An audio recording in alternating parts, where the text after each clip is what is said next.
Happy Eid Mubarak to our Muslim viewers. Welcome to the show. I am Morayo. Afolabi Brown. As always, I have the ladies. Nyma Akashat Zibiri in the building.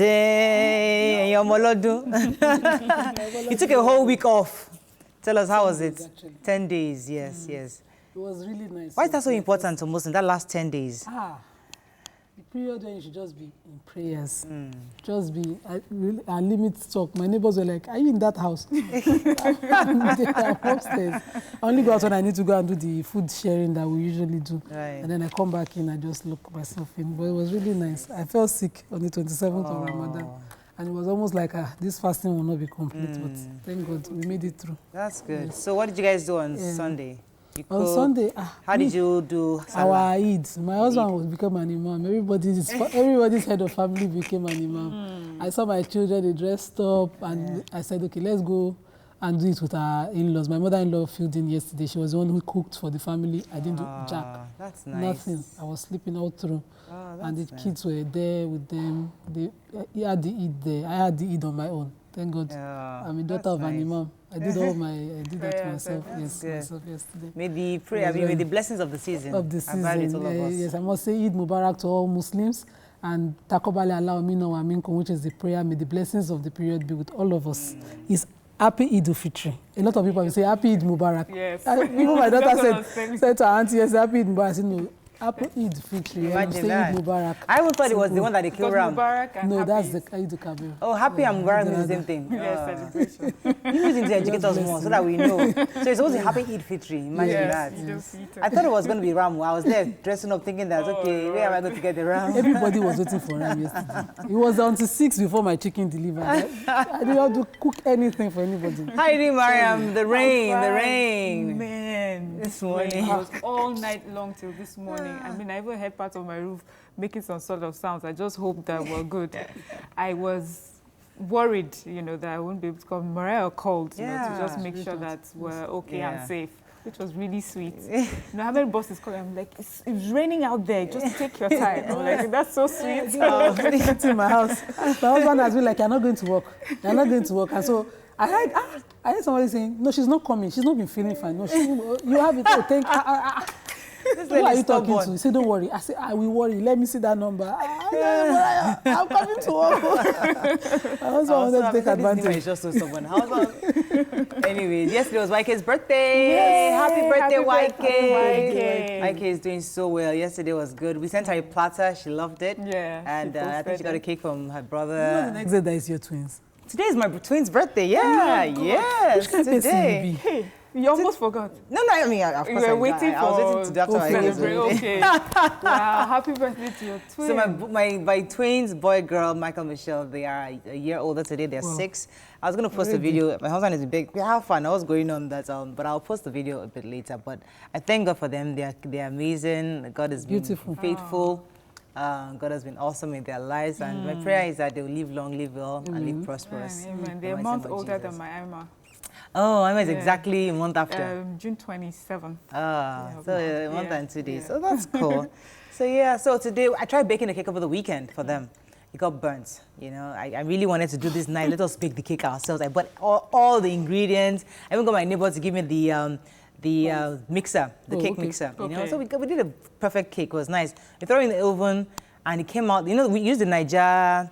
The Niger pan, and I was told later on that one actually burns. It doesn't really cook all the way inside. Sometimes you have to really load the heat. I didn't realize that. But the foreign pan I had, the cake came out really nice. It tasted great. So we just ate that one. So I have to go and buy cake this morning now because I couldn't keep myself. I can't do that thing twice. It's COVID. You still have to do the important dates. Yes. You have for the children, it's important to just give them something that they can look forward to. They've been looking forward to this birthday thing. Anyways, let's go on a break. It's Monday. So much happening, and we have a special guest later. Stay with us. We'll be right back.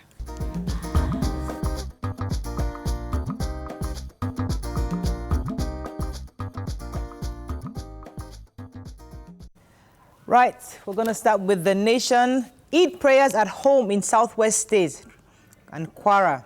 Muslims turn out in Kano, Borno, others. How it was celebrated in Saudi Arabia. Impact of COVID-19 frightening, says Buhari. Sanwo-Olu to present scorecard, inaugurate projects. Virus 313 new cases raised tally to over 7,000, no, actually 7,839 exactly. And positive cases in Ibadan firm now 143.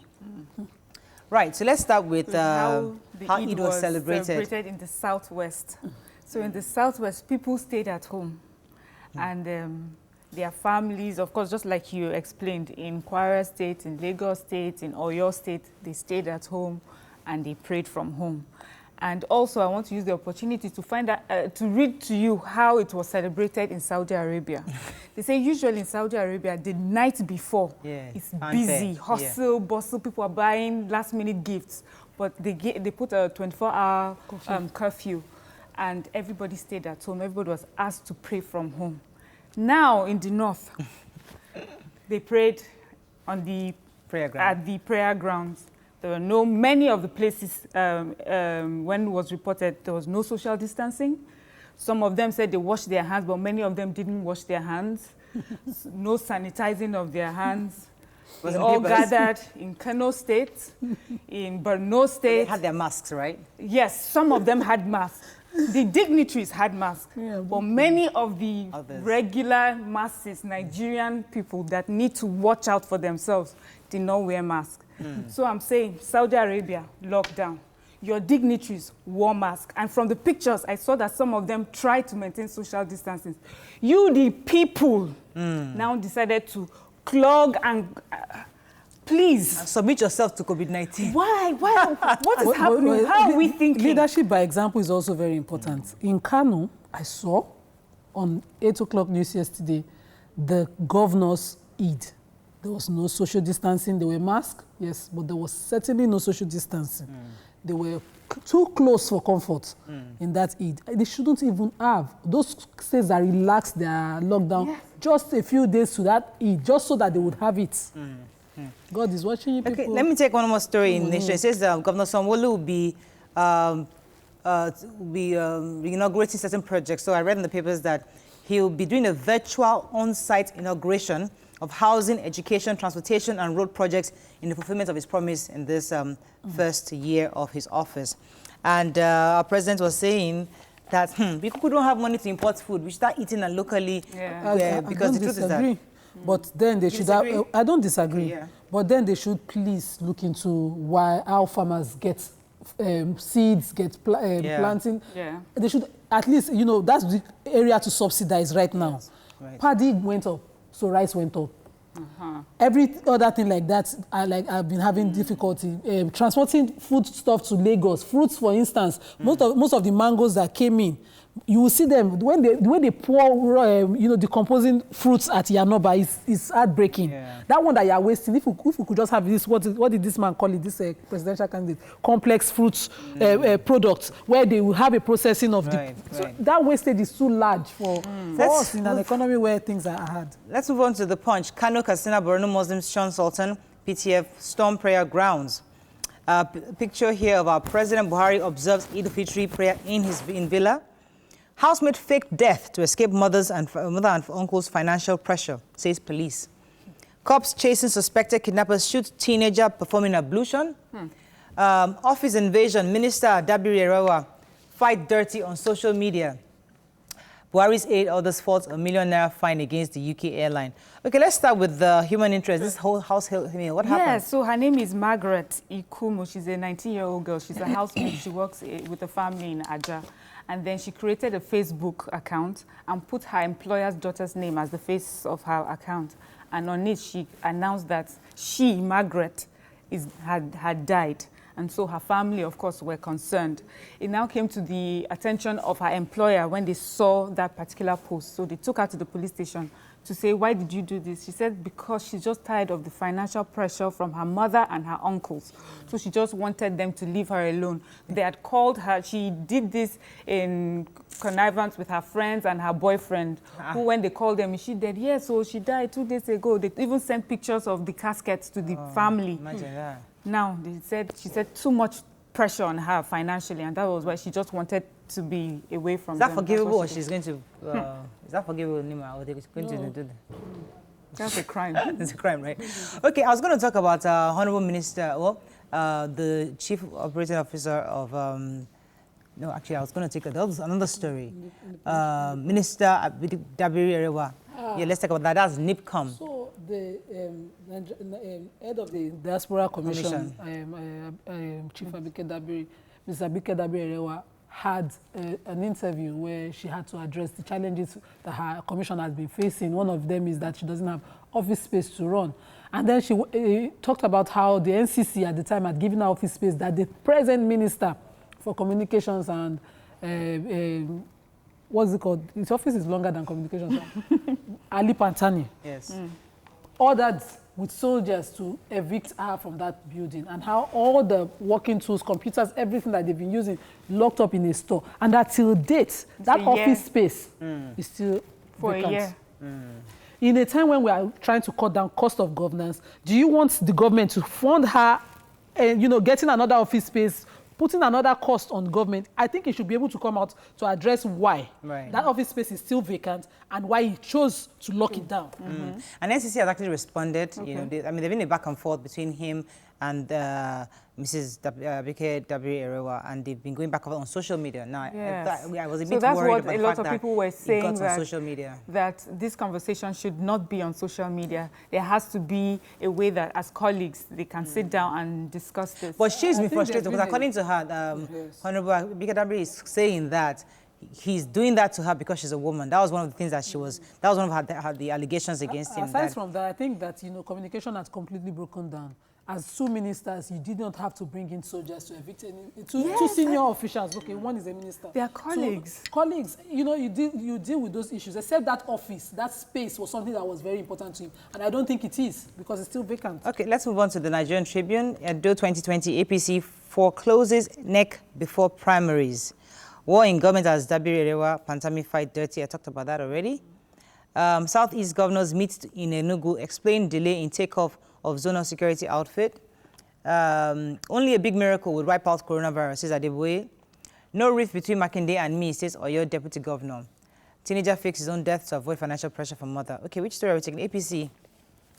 Who has that story, or should we move on? The major headline. Yeah, the major headline. So Edo. In Edo, the National Working Committee of the APC has ordered direct primaries as the way within the APC to choose the governorship candidate, which the governor, insisted against. But we found out this yesterday that they're insisting that that's the only way to resolve the issues, arrive at the candidate of the party. I would advise that they hurry up with whatever internal problems they have, so we don't have a Zamfara on our neck again.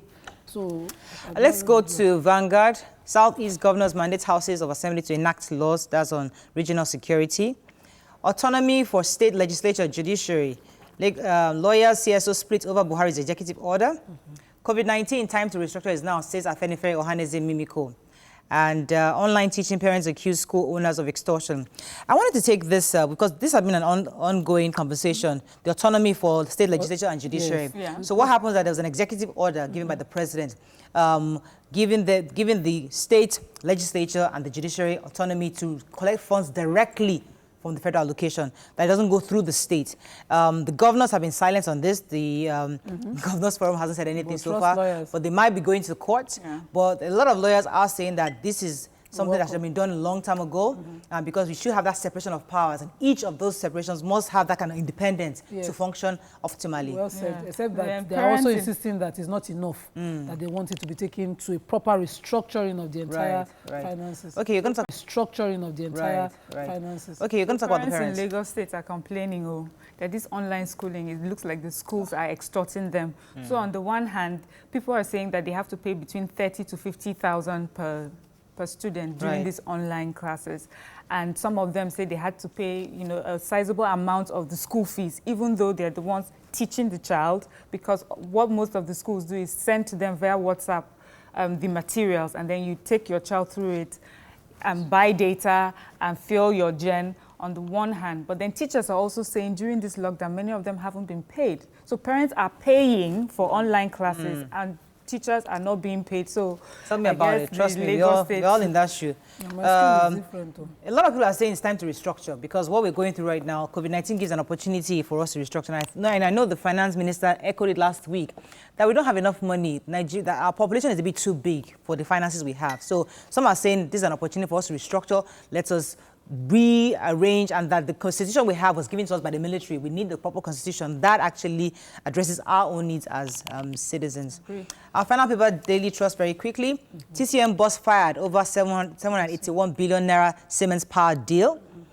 Ooh, we have no money to import food. COVID-19 in Africa to lose $200 billion, says IMF.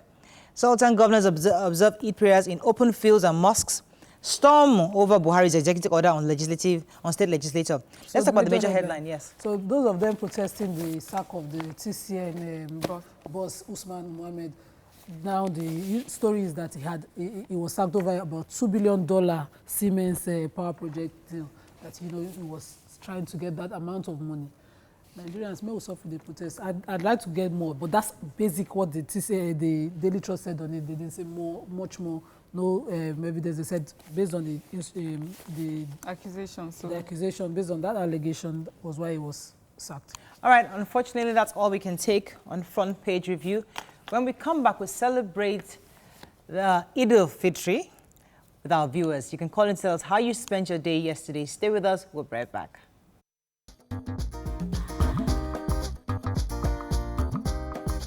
Stay tuned. Your View will be right back.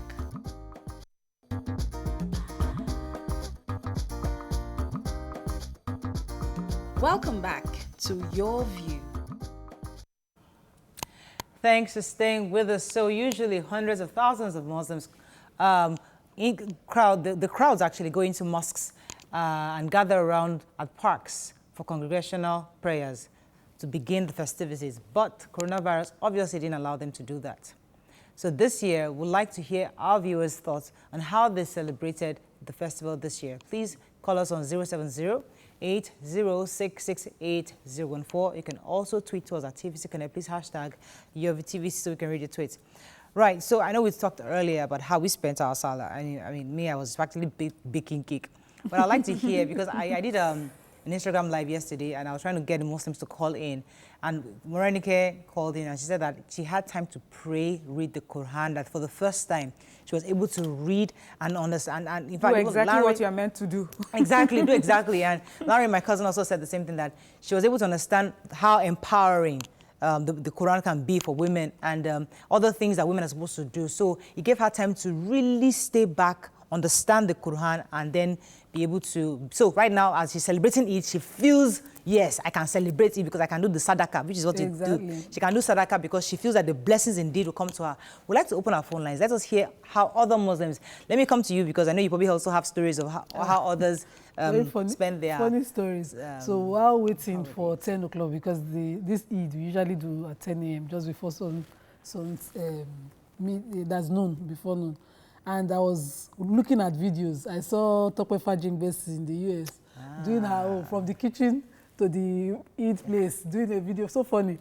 You know, there's a supplication we usually do on our way to Eid. Allah Akbar, Allah Akbar. You hear it when Eid grounds are. So when I saw her own, Allah Akbar, I was like, well, we had to really do Eid at home. There's nothing else. You know, I had to explain to the children. I got my kids dressed up. I tried to put them in the spirit. But between myself and my husband, I think this has been the best Ramadan. Oh, yes, others have said that too. I think so. Because the lockdown, initially, hearing couples fighting, that thing happened in our house. Then in each room, you hear everybody praying. I come to my husband's corner, and he's in one corner praying. Usually, we are on our way to work in the morning. But this time around, there was a total lockdown. He himself was at home all through. So everybody did what Ramadan required, which is to be in supplication. Wow. Very, very rare. And on the Eid morning, you got out your best dress. Everybody was just, doing the right things, doing the right supplication. We remember the proper supplications.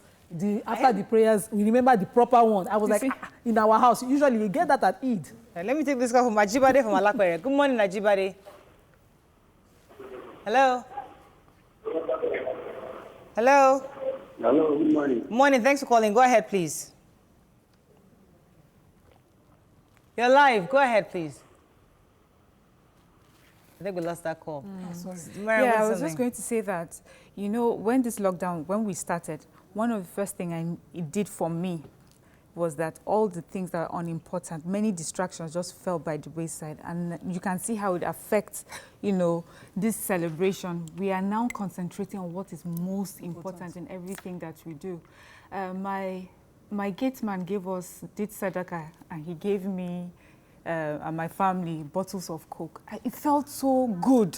He's never given me anything. Sometimes he'll give the children, but you know, to give it to me from him, I know, of course, with the different, the social status and everything, but it just felt really powerful for me. And you would really cherish it. Yeah, I really cherished it. It was a bottle of Coke, but like, thank you. You know, and I'm sure he too felt, you know, something like yes. I think I have Ola from Ikorodu. Morning, Ola, are you there? Hello, Morayo. Good morning. Thanks for calling. Go ahead, please. Yes, first time caller. Oh, welcome to the show.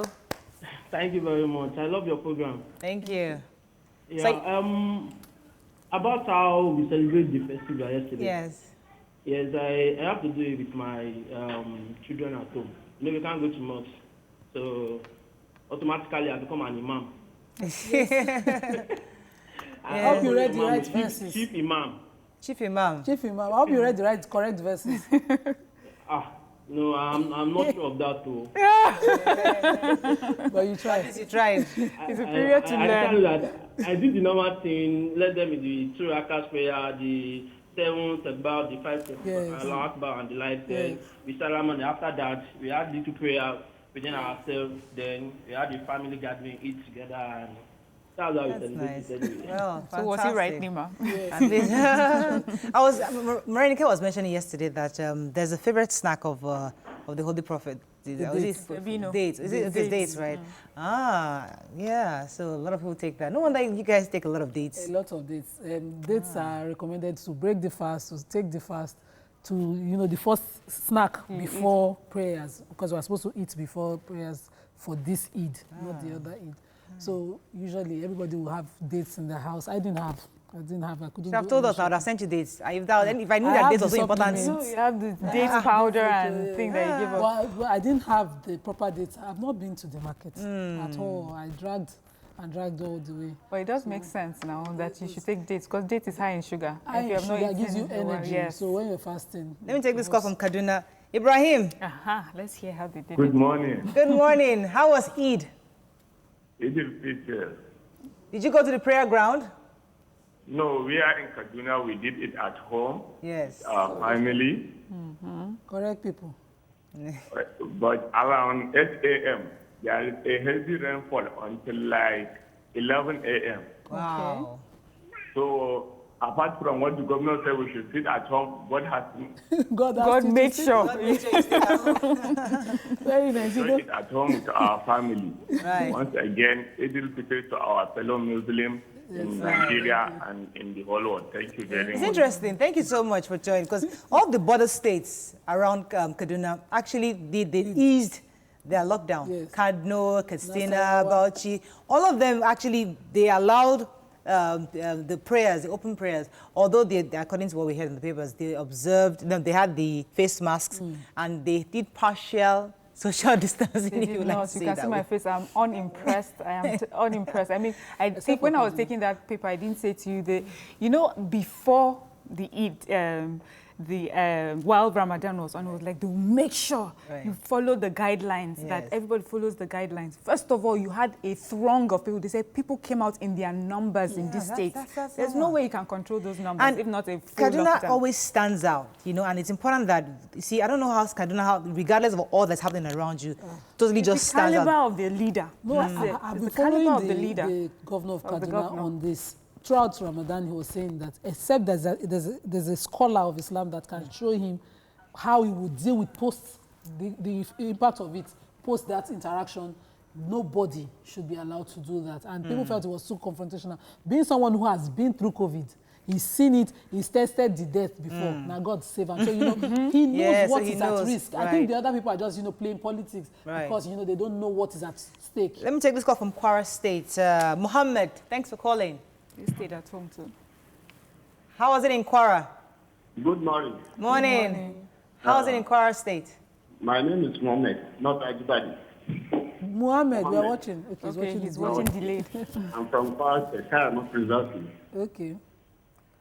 I'm a first-time caller. Welcome to the show. Okay, thank you. Yes, we observe our CGA successfully.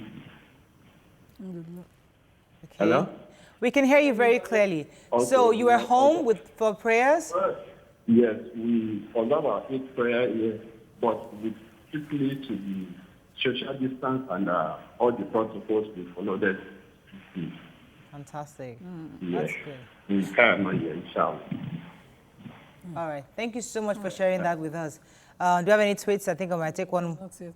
Not Okay. yet. So at least we're happy that most part Southwest, those ones, they play with their life.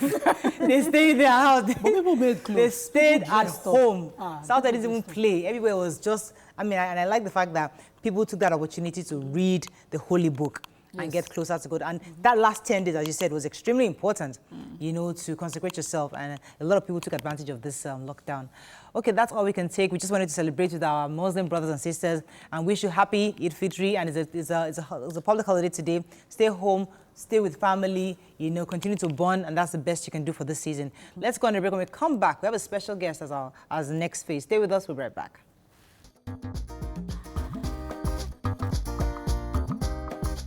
Stay tuned. Your View will be right back.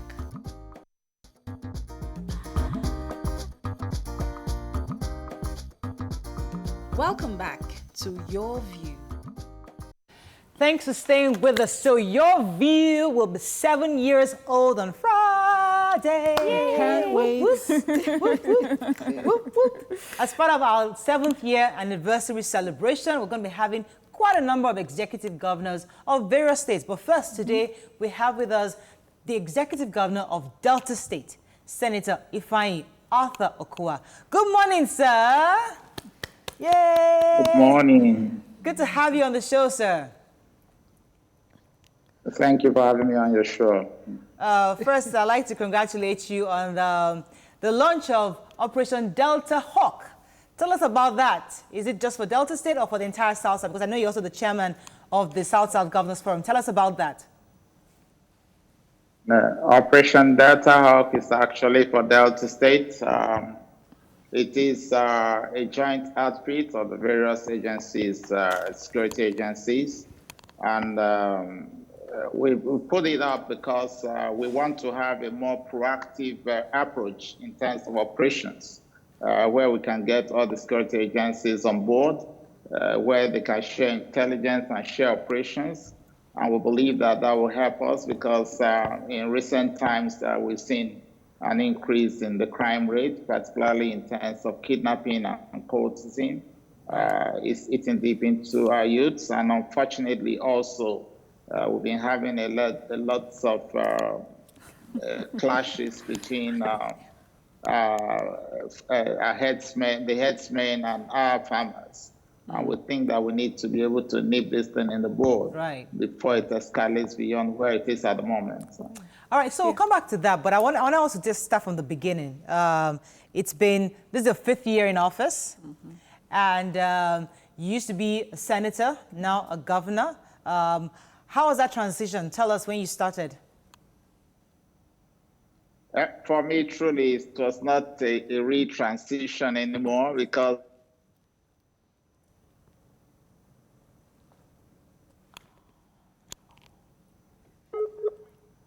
Okay, we're having. Okay, I think we're having a time out of the executive arm of government. Right. But for me, my experience, the 4-year experience in the National Assembly did prepare me much better to take over the realms of office. But it was a very difficult time. You recall that in 2015, it was very difficult for all states because of we went into a recession. By 2016, the oil prices had gone down and everything appeared to be really difficult. And most of the states were burdened not only with high salary, but with high debt overhang. And that was also the situation in Delta State. It was quite tough in the first 2 years. But in the last 2 years of our first tenure, the oil prices picked up, and that improved our resources as a state. A lot has been done. A lot has been done in Delta State in the last 5 years. Our people are happy.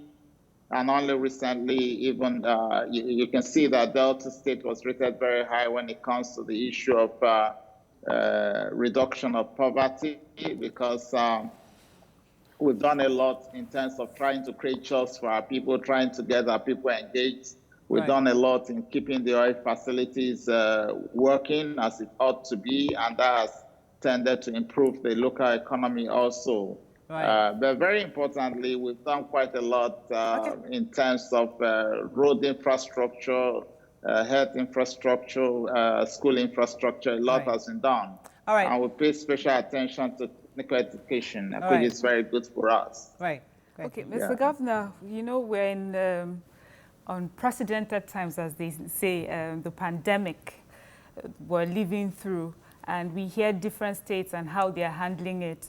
And I would like to know how you've been handling it, especially as it affects the local economy. You've just spoken of how you've done so much in that regard, but we know the pandemic came in and has, you know, affected a lot of things. So how have you handled it, especially economic-wise?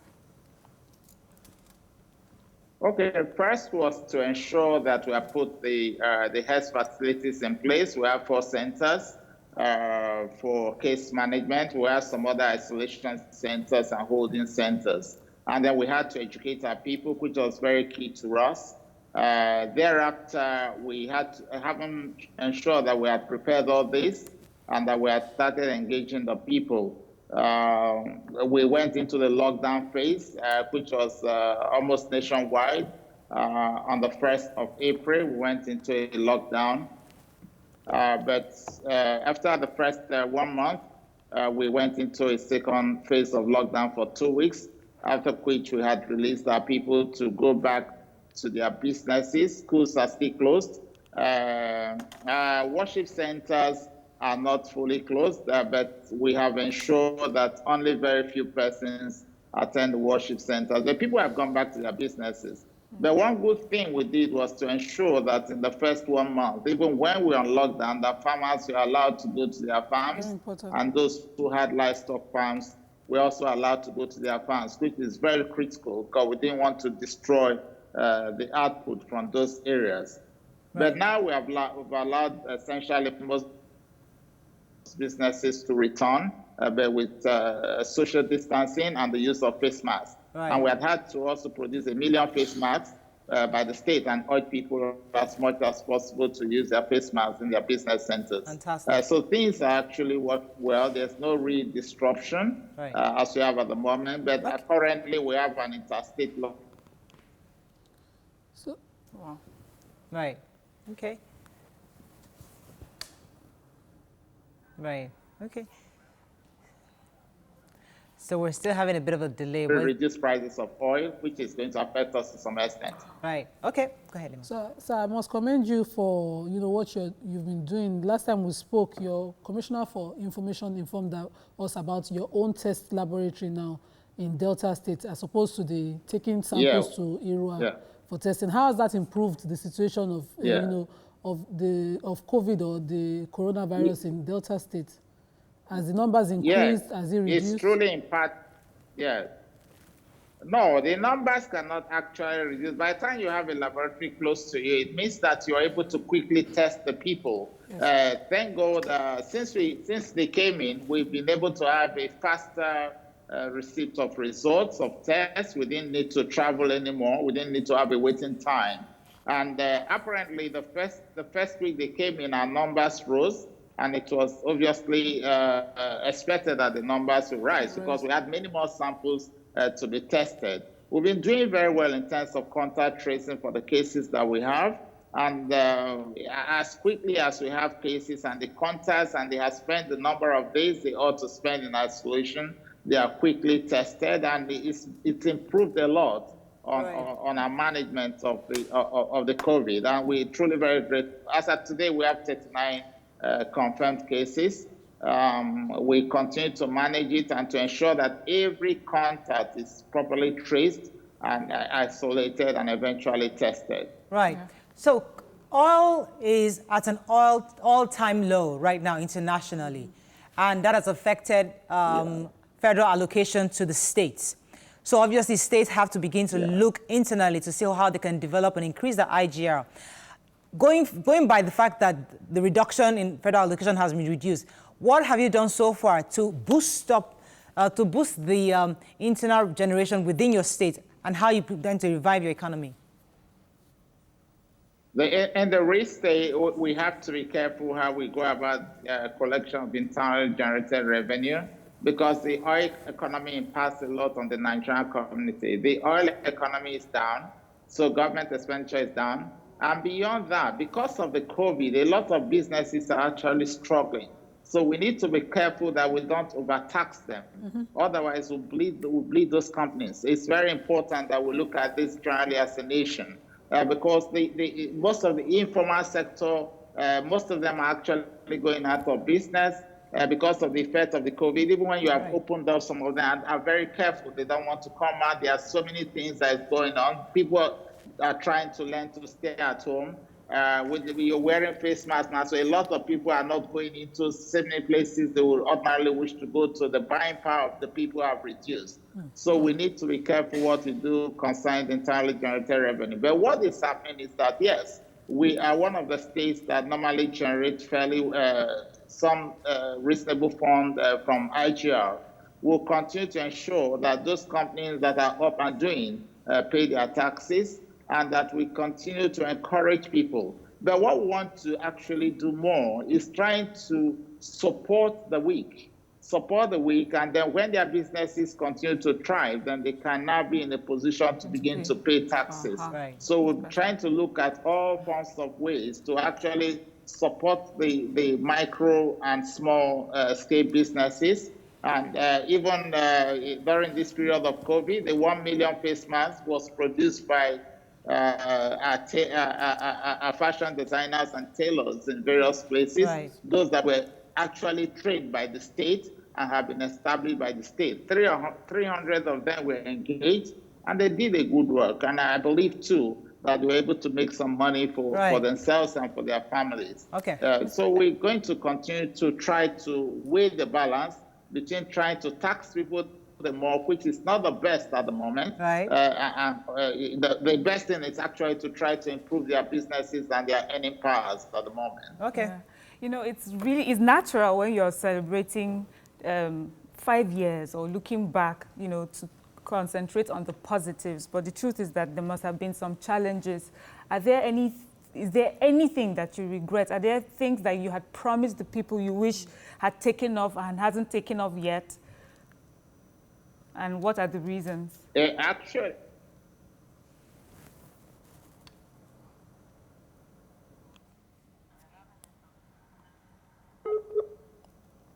so we're still trying to reconnect with the executive governor.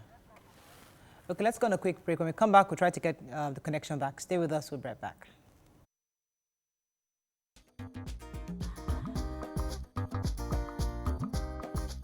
Stay tuned. Your View will be right back.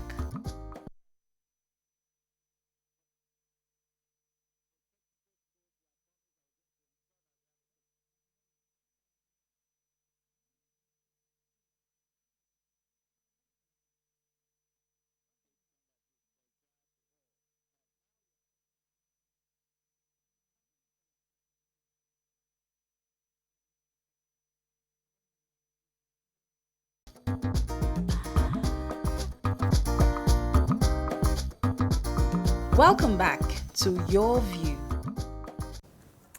Thanks for staying with us. So we had a bit of technical glitch, so we're still with the executive governor of Delta State. Mariam had a question earlier. Yes, sir.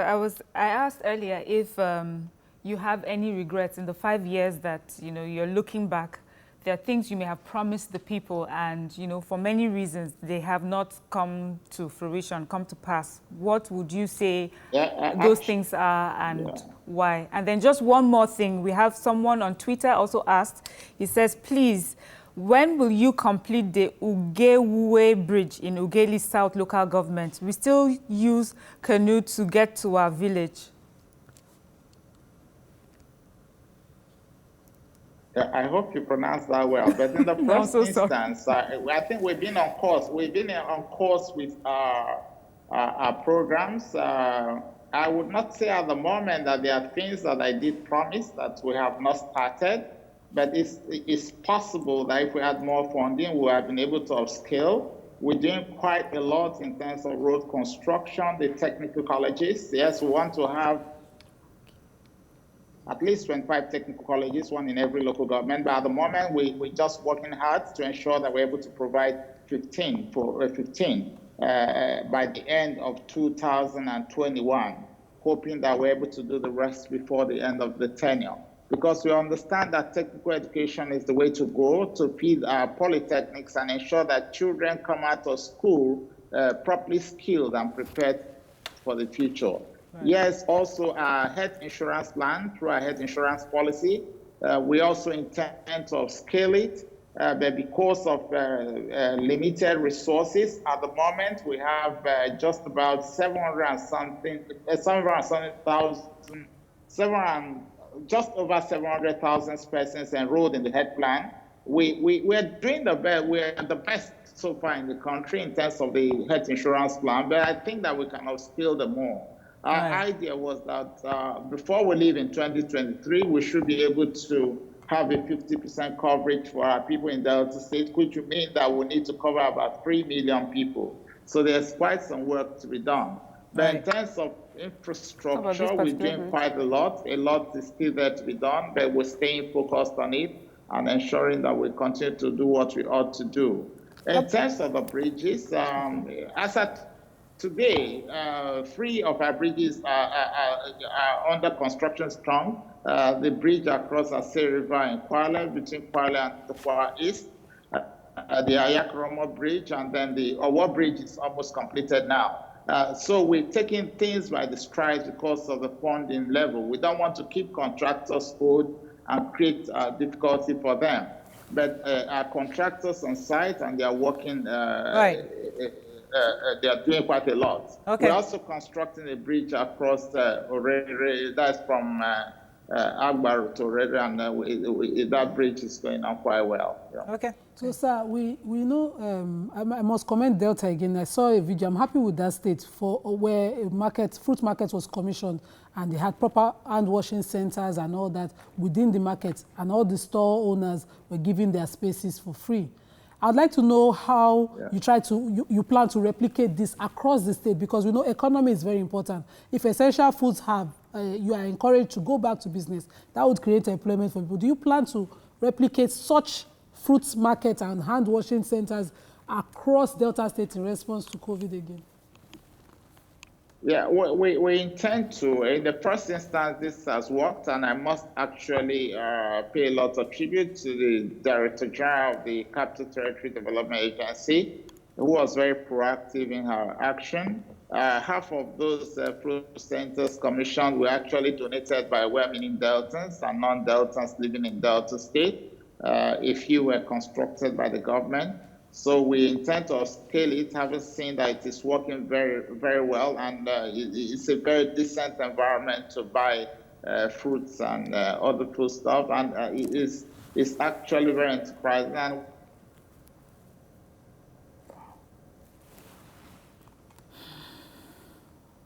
okay.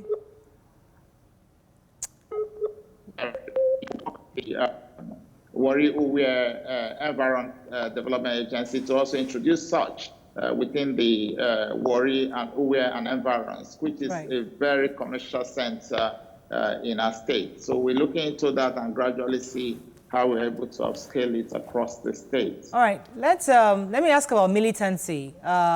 Since you became governor, it has reduced drastically. We've hardly heard in the news about the pipeline bust or militancy in the Niger Delta. What exactly have you done to keep it at that minimal level? We have actually been in good communication with our people. We engaged all stakeholders and ensured that they came to understand the need for us to give peace a chance. And a lot of our youth have been engaged in both in intelligence work and also they've been engaged in other aspects of governance.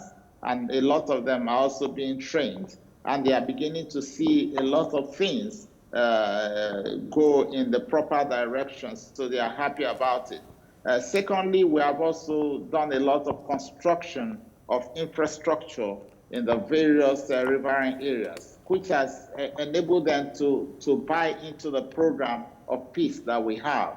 A lot of roads have been constructed in various riverine areas in Okorenko, Purasa, Gulaha. These are oil-producing communities in places like Burutu, Gidigbe. We are doing road construction. These are things they never saw before. So they saw development brought to their doorsteps, and they didn't need to continue to.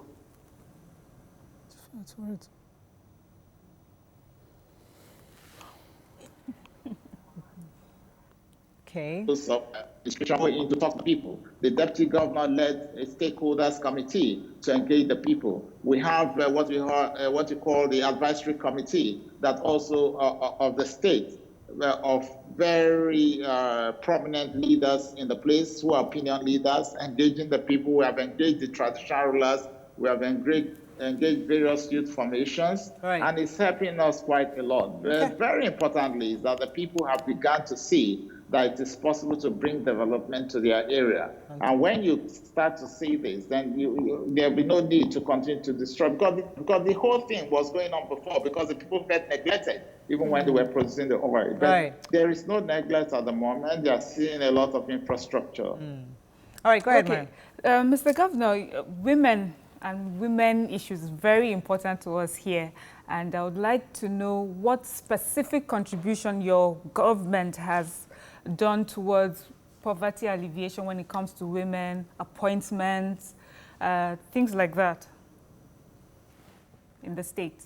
Well, a lot is being done for the women. In the first instance, our job creation program, which is from the Job Creation Office, we've ensured that in everything we do, there is a minimum of at least a minimum of 40% of women engaged in the job creation program. We've trained several thousands of youths.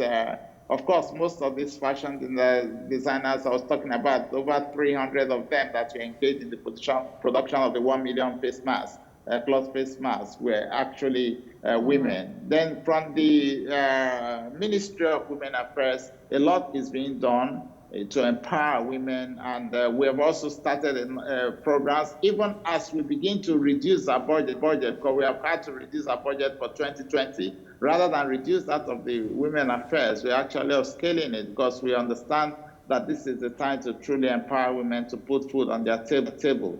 And realizing that the girl child is generally being neglected, we have also created an office for girl child entrepreneurship development and empowerment, and we're very happy about that, because our people are enthusiastic about that. We want to be sure that our girls and our women are properly engaged, because when they are truly engaged, you find that you can actually keep the family fed, because women know how to manage funds much better than men. There's no doubt about that. So we're doing quite a lot in our program, even through the Ministry of Youth Development. We've just approved funds and released funds to engage youth funds and release funds to engage youth throughout the 270 wards. And of course, I've insisted that at least out of the 3 we are choosing in the first instance from every ward, at least one person must also be a female. So we're doing quite a lot, apart from several other things we're doing through our microcredit development agency, where a lot of women are truly being impacted. All right. Let me go on a quick break, sir. When we come back, we'll conclude this conversation. Stay with us. We'll be right back.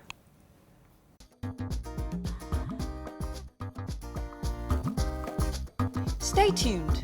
Your View will be right back. Welcome back to Your View. Thanks for staying with us. We still have our guest on the phone. Nyma had a question. Go ahead, Nyma. So, sir, the states in the Niger Delta have, of course, suffered environmental degradation due to the activities of oil companies in that state. How did you prepare or deal with the effects of that under COVID?